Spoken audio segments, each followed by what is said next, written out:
Picture this. You just finished a beautiful 20-minute meditation. You feel peaceful, expansive, and connected. Then 10 minutes later, you're stuck in traffic. Someone cuts you off, and suddenly you're screaming, you're gripping at the wheel, and you're cursing life out. Did that meditation ever happen? Well, the truth is that you can't spend 20 minutes to 60 minutes building your new self and then spending the next 23 hours practicing your old self and expect your life to change. You see, your subconscious mind is like an operating system running in the background while you're busy living life. The script displaying, saying, I'm not enough, you're a loser, things never work out for me, I'm so tired. You see, the feedback loop is this. Your thoughts create your feelings create actions, your actions create your results. So if you don't build awareness, you're literally sleepwalking through your day on a loop of past traumas and old habits. I want you to think about meditation like a gym. If you work out 20 minutes to 60 minutes, and then you go eat all the junk food you can and sit on the couch for the rest of the day, you're really not going to see results.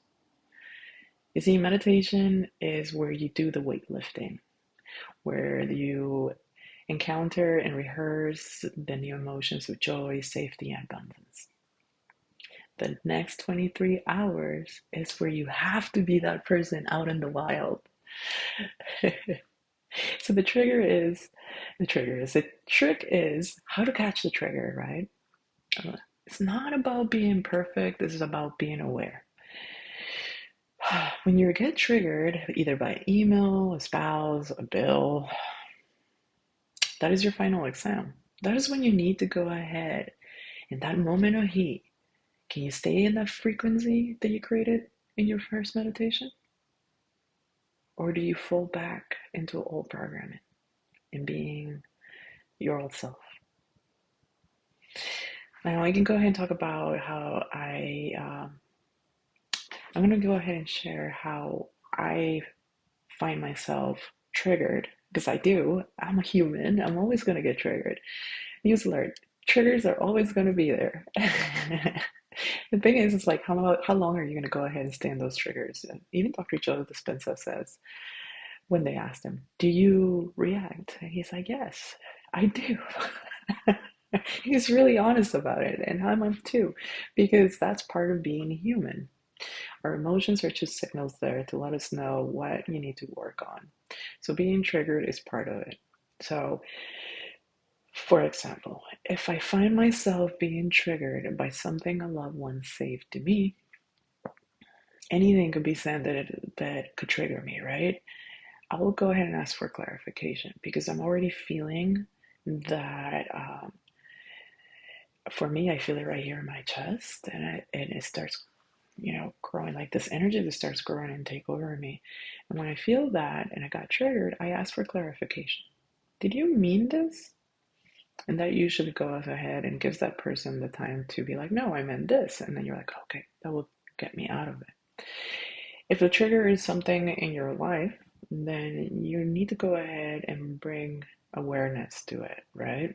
So there's some practical tools I'll go ahead and recommend. For example, to create awareness throughout the day of where you're at. Are you living from your newer self, or are you living from your past recordings?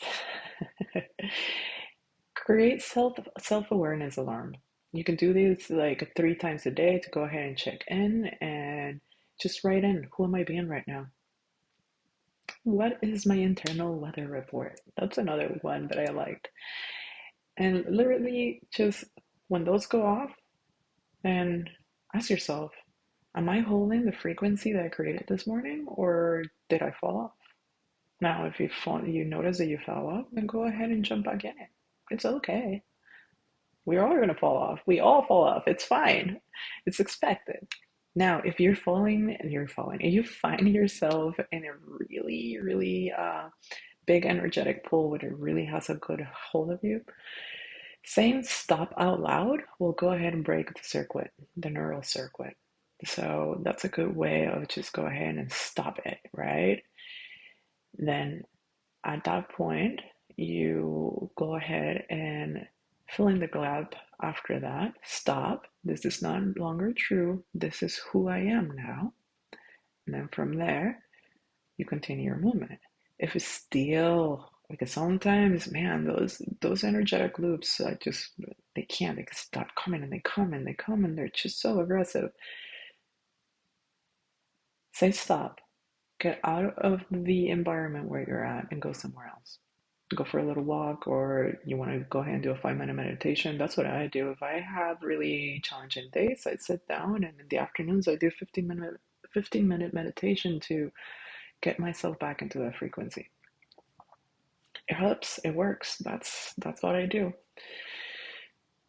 If you knock yourself out of the frequency, if you find yourself that all of a sudden you're back into that tape, don't beat yourself up. That that doesn't help anyone. Um, just smile at yourself because you're doing the best that you can. And this is gonna take a while because if you've been telling this for years, do you expect to be able to change a habit right away? No. Uh-uh. It's gonna take it's gonna take a while. So be honest with yourself and be super kind to yourself. Imagine this is your best friend and you're cheering your best friend on. And you're like, no, we got this. It's okay. You fell out. We're gonna go ahead and get back into it. So just pivot back. Don't don't beat yourself up. The goal is to become the observer. Become the observer of your life by moving from being the program to being the programmer. When you start watching your thoughts instead of being your thoughts, the background script loses its power over you. That's where the 23-hour rule is where the magic happens. Don't just meditate, live in the meditation. If you found this of value, and please share, subscribe. Really appreciate it if you do. Namaste. Take care.